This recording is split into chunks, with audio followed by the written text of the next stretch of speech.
నేను Medchal district వాసిని sir. నన్ను Vikarabad transfer చేశారు. నేను మా బ్రదర్ ఇద్దరం Vikarabad daily up and down. దానివల్ల చాలా ప్రాబ్లం ఫేస్ చేస్తున్నాము. హెల్త్ ఇష్యూస్ వస్తున్నాయి. సర్జరీ అయింది నాకు. నేను డైలీ వెళ్ళి వచ్చేసరికి 10:30 అవుతుంది.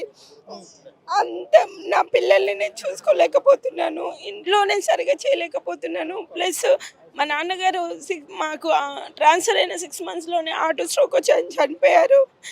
మాకంటూ మా స్థానికత మాకు కావాలని మేము ఒక్కటే అడుగుతున్నాం సార్. అన్నీ ఇస్తున్నారు. మా స్థానికతను మాకు ఎందుకు ఇవ్వడం లేదు? అసలు మాకు వల్ల ఎలాంటి ప్రాబ్లం మీకు రాదు. ఎందుకంటే ఆర్థికంగా కానీ ఎలాంటి ఇష్యూస్ రావు. అక్కడ పోస్ట్ని ఇక్కడ షిఫ్ట్ చేయడమే అవుతుంది. అక్కడ ఇప్పుడు నేను వర్క్ చేసే ప్లేస్లో స్టూడెంట్స్ కూడా చాలా తక్కువ ఉన్నారు. ఎక్కడ అవసరమో అక్కడ ఇవ్వాల్సిందిగా మేము కోరుతున్నాము. నేను మేడ్చల్ డిస్ట్రిక్ట్, నేను ఇంతవరకు బాలాజీ నగర్లో వర్క్ చేశాను. అక్కడ స్ట్రెంత్ ఫుల్ ఉంది. స్ట్రెంత్ ఉన్న చోటనే మాకు షిఫ్ట్ చేయండి. కనీసం ఒక హామీ అన్నా ఇవ్వండి. ఈ ఈ ఈ రేలో ఇన్ని రోజుల తర్వాత మేము తీసుకొస్తాము. ఏదో ఒక పరంగా మాకు ఒక ఖచ్చితమైన హామీ మాకు కావాలని మేము కోరుతున్నాం సార్. మీకు మీరు మీరు మీరు చెప్పిన మీ మీద నమ్మకంతోనే మేము ఇన్ని రోజులు డైలీ అప్ అండ్ డౌన్ చేస్తున్నాం. ఎన్ని ప్రాబ్లమ్స్ వచ్చినా అక్కడ విద్యార్థులు లాస్ అవ్వద్దు, ఇక్కడ మా పనులు మేము చేసుకోవాలి, అన్ని విధాలా మీకు మేము సపోర్ట్ ఇస్తూ ఇంతవరకు వచ్చాం సార్. మీరు కూడా మా ఆవేదన మీరు అర్థం చేసుకొని మా డిస్ట్రిక్ట్స్కి మమ్మల్ని పంపించండి. మేము వర్క్ చేసింది, మేము పుట్టి పెరిగిందంతా షామీర్పేట మండల్లో. మేము పెరిగిందంతా అక్కడే. మాకు నాన్న వాళ్ళు, మా మా బంధువులు, మా తరపున మా అక్క చెల్లెలు, అన్నతమ్ములు అందరూ ఇక్కడే మేడ్చల్ డిస్ట్రిక్ట్లోనే ఉన్నారు. ఇంకా అక్కడ మేము అనాథల్లాగా ఉండాల్సి వస్తుంది. ఎంత వెళ్ళినా మేము పరా ఇంట్లో ఉన్నట్టే ఉంది సార్. మేము ఎంత మా మనస్ఫూర్తిగా మేము వర్క్ చేయలేకపోతున్నాము. మా ఆవేదన అక్కడికి వెళ్తే అక్కడ ఆ పిల్లల్ని చూడాలి, ఇక్కడ ఇంటికి వస్తే ఇక్కడ వీళ్ళను చూడాలి. అటు ఇటు 2 విధాలా సఫర్ అవుతూ ఆర్థికంగాను మరియు ఆరోగ్యపరంగాను చాలా సమస్యలు వస్తున్నాయి సార్. అది మా గురించి కొంచెం ఆలోచించండి సార్. మేము మిమ్మల్ని కోరుకునేది ఒకటే, మా నెగిటివ్ డిస్ట్రిక్ట్ మమ్మల్ని పంపించండి. మీరు ఇన్ని రోజులు పంపిస్తామని ఒక హామీని మాకు ఇవ్వగలరని మేము కోరుచున్నాను సార్. ఇంతే మా ఈ ఈ విధంగా నేను మీకు తెలియజేస్తున్నాను సార్. నా డిస్ట్రిక్ట్ నన్ను పంపించండి. నా ఫ్యామిలీకి దగ్గరగా నన్ను పంపించండి.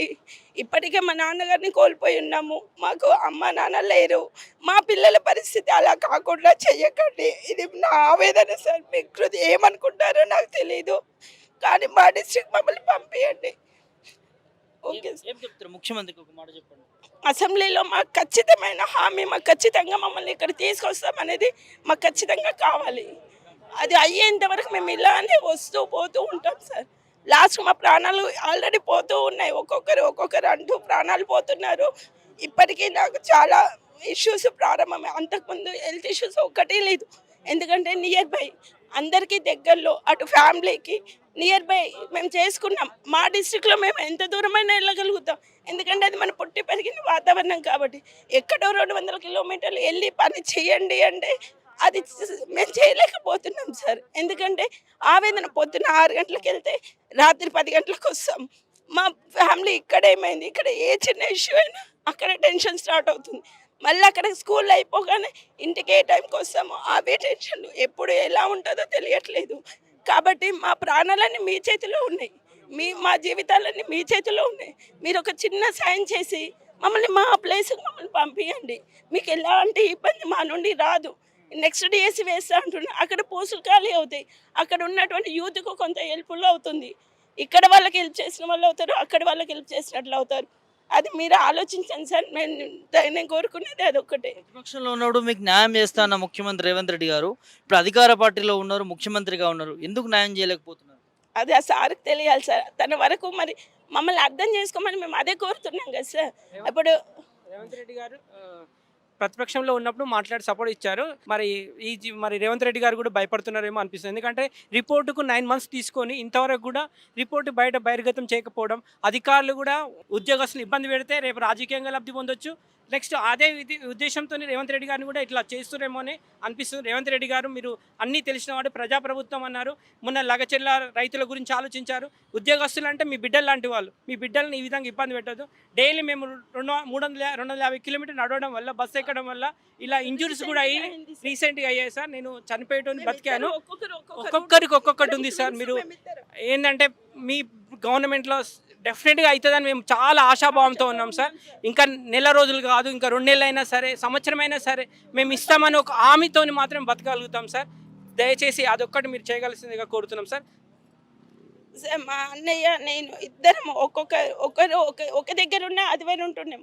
ఒకరు ఒక దారి అయిపోయినాం, ఒకరు ఒక దారి అయిపోయినాం. రోజు మార్నింగ్ 6 o'clock గబగబా లేసి ఇంట్లో పిల్లలకి అన్నీ రెడీ చేసుకొని నేను వెళ్ళాల్సి వస్తుంది.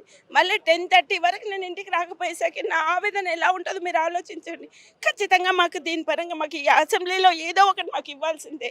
మీరు అందరికీ చూస్తున్నారు, మమ్మల్ని కూడా మీ బిడ్డల్లాగా చూసుకొని మాకు ఏదో ఒక హామీ ఖచ్చితంగా కావాలని కోరుకుంటున్నాను సార్.